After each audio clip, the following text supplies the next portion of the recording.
এখন খুব কম ছবি আছে যেটা সপরিবারে দেখা যায়। একটা ছবি করেছে যে পুরো পরিবার দেখতে পারেন, দাদু নাতি সবাই মিলে বসে এই ছবিটা দেখতে পারেন, কারণ যাকে নিয়ে ছবি তিনি সারা জীবন ওই ধরনের ছবিতেই অভিনয় করেছেন। আনন্দ খোঁজে, ঠিক আছে, মানুষ হাসতে চায়, এই ছবিটা মানুষকে প্রচুর হাসাবে।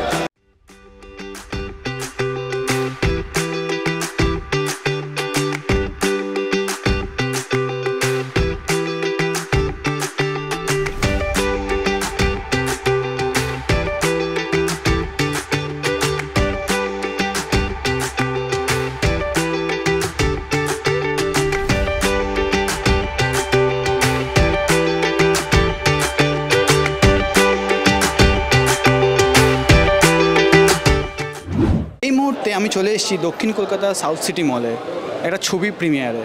আপনারা নিশ্চয়ই বুঝতে পারছেন পোস্টার দেখে কোন ছবি প্রিমিয়ারে। হ্যাঁ, জমালয় জীবন্ত ভানুর ছবি প্রিমিয়ারে। আসুন দেখে নেওয়া যাক সেই ছবি প্রিমিয়ারে কি হচ্ছে। আসুন।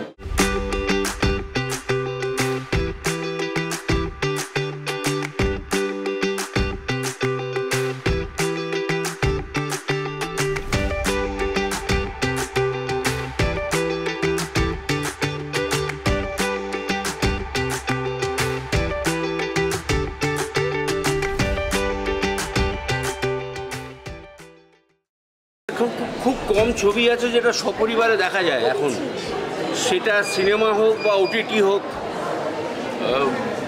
একটু ডার্ক জিনিস না হলে নাকি লোকে মানুষ নেয় না।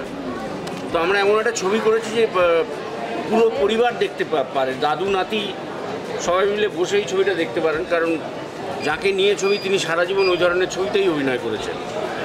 তো কাজেই এই সুযোগটা হাতছাড়া করলাম না, কারণ আমার মেয়েরও ব্ল্যাক অ্যান্ড হোয়াইট যুগটা জানা উচিত বলে আমি মনে করি। কারণ এখনকার ছেলেমেয়েরা যে জানে না, দোষটা সম্পূর্ণ তাদের নয়, আমি মনে করি তাদের বাবা মার। তো কাজেই আমি সেই দায়িত্বটা পালন করতে আজ মেয়েকে নিয়ে এসেছি। নামেই বোঝা যাচ্ছে যে এটা কাকে নিয়ে ছবি, একজন বিশেষ মানুষকে নিয়ে, ভীষণ পছন্দের অভিনেতা, ভীষণ ভালো অভিনেতা, তাকে নিয়ে এরকম একটা কাজ। আর আমার কাছে এটা খুবই কাছের একটা কাজ, কারণ এইটাতে একদম মানে আমি যে সিকোয়েন্সটা, আমার যে গানের সিকোয়েন্সটা ছিল সেখানে একদম ওই পুরোনো দিনের যে ব্ল্যাক অ্যান্ড হোয়াইট ব্যাপারটা যখন আমি দেখেছি, আমার নিজেরই মনে হচ্ছে যে একদম সেই সময়ে ফিরে গেছি। আর ওইটা আমার ভীষণ পছন্দের ব্যক্তিগতভাবে। আর যে গানটা আমরা এখানে নতুনভাবে করেছি, আসলে কপিরাইট ইস্যু থাকে, তো সেই জন্য আসল জিনিস তো ব্যবহার করা যায় না, কিন্তু আসলের মতো ওই জিনিসটা, নির্যাসটা রেখে ওটা নষ্ট না করে নতুনভাবে আমরা উপস্থাপন করেছি। তো সেইটা খুব ভালো। আর অপুদার সঙ্গে তো আমি আগে কাজ করেছি, অপুদার সঙ্গে কাজ করাটা সবসময়ই ভীষণ একটা মজার, খুব ভালো এক্সপিরিয়েন্স একটা। খুব এক্সাইটেড আজকে প্রিমিয়ারে। প্রথম কথা, আমি খুব খুশি কৃষ্ণেন্দুর এই ছবিটা আজকে রিলিজ করলো, আমি সত্যি খুব খুশি। এবং ধন্যবাদ জানাচ্ছি আমাদের বুড়িমা চিত্রময় সুমনদাকে, ধন্যবাদ জানাচ্ছি কৃষ্ণেন্দুকে ছবিতে আমাকে দেবরাজ ইন্দ্রের চরিত্রে নেবার জন্য। এটা অত্যন্ত মজার ছবি, খুব ভালো ছবি, দর্শক বন্ধুরা খুব আনন্দ পাবেন, খুব এনজয় করবেন। মানুষ তো আনন্দ খোঁজে, ঠিক আছে, মানুষ হাসতে চায়, এই ছবিটা মানুষকে প্রচুর হাসাবে। এবং এর সঙ্গে সঙ্গে একটা মেসেজ আছে for the society, there's an underlying message also in the film which মানে এটা একটা কমপ্লিট প্যাকেজ এই ছবিটা। মানে এর মধ্যে যেরকম আমরা যে কারণে ছবি বানাই, শুধুমাত্র এন্টারটেনমেন্ট তো নয়, তার মধ্যে একটা সোশ্যাল একটা কজ থাকে, সেটাও যেরকম আছে। আর ছবি তো একটা হাসির ছবি, মজার ছবি। আর এখানে আপনাদের সকলের প্রিয় অপুদা আছে ভানুর চরিত্রে, এটা তো সব থেকে আনন্দের খবর। এবং I am very happy to play the role of Debraj Indra, and I really wish the whole cast and crew of জমালয় জীবন্ত Bhanu all the very best. ছবিতে তোমার যে চরিত্রটা সেটা সম্পর্কে কিছু একটু বলো। আমার চরিত্রটা সুচিত্রা সেন, মহানায়িকার চরিত্র। যখন সুযোগ পেয়েছিলাম খুব এক্সাইটেড ছিলাম, কিন্তু তারপরে যথেষ্ট ভয় লেগেছে যে ওনার সাথে তো আমার কোনো মিল নেই, মানে লুকের মিলটা তো একটু থাকতে হয়, আমার মানে একদমই নেই। কিন্তু সামহাও করেছি, ডিরেক্টরের বিশ্বাস ছিল এবং সবাই মিলে চেষ্টা করেছে। বাকিটা দেখা যাক, দর্শক বলবে। এই মুহূর্তে আমি পেয়ে গেছি জমালয় জীবন্ত ভানু ছবিতে গান গেয়েছেন শ্রী রাঘব চ্যাটার্জিকে, তার থেকে জেনে নেব কিছু কথা। ইটস মাজ্জা বাংলা, আপনাদের স্বাগত। কেমন লেগেছে জমালয় জীবন্ত ভানু ছবিতে গান গেয়ে? যে কোনো ছবির প্লেব্যাক করলেই তার একটা আনন্দ সবসময় থাকে।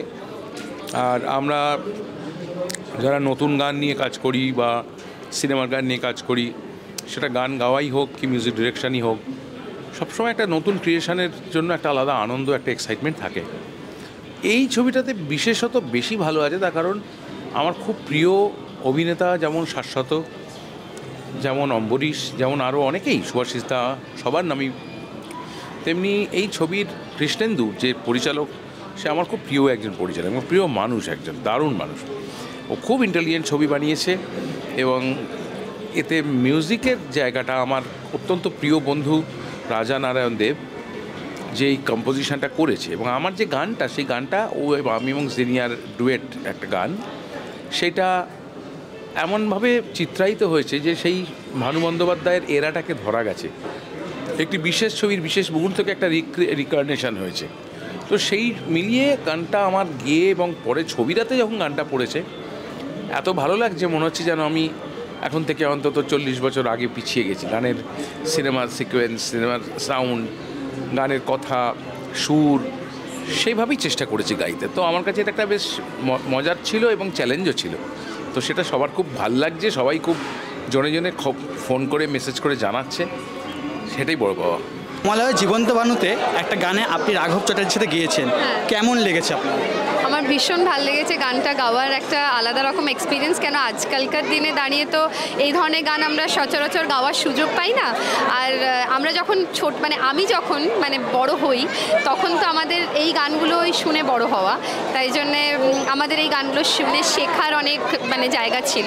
তাই ওই এক্সপিরিয়েন্সটা যে এই গানে আবার আমি ফেরত দিতে পেরেছি, সেইটা আমার কাছে একটা বিরাট বড় ব্যাপার। তাই আমি ভীষণ ভীষণ ভীষণ হ্যাপি এই গানটা। কেমন লাগলো এই ছবির মিউজিক ডিরেক্টিং কাজ করে? সত্যি কথা বলতে কি, অনেক বছর বাদে একখানা ইন্টারেস্টিং ছবির কাজ করলাম। এখন যেহেতু আমি বম্বেতে থাকি, খুব বেশি ছবি সেই অর্থে করা হয় না, বছরে 2টো করে ছবি করি হয়তো, আর আসাও হয় না কলকাতায়। এই একদিন বাদে একটা প্রিমিয়ারে আসছি, নিজের সত্যি ভালো লাগছে, back to my old days almost. তো এই ছবিটা special in the way because প্রথমত ভানু বন্দ্যোপাধ্যায় যেরকম ক্যারেক্টারাইজেশনটা অপুদা করেছেন এবং কৃষ্ণেন্দু যেরকমভাবে পুরো জিনিসটাকে সাজিয়েছে, ইট ওয়াজ ওয়ান্ডারফুল। হাসতে হাসতে পেট ফেটে যাবে। যারা ওই কানেকশনগুলো করতে পারে ভানু বন্দ্যোপাধ্যায়ের ছবিগুলোর সাথে, দে গোইং টু লাভ ইট।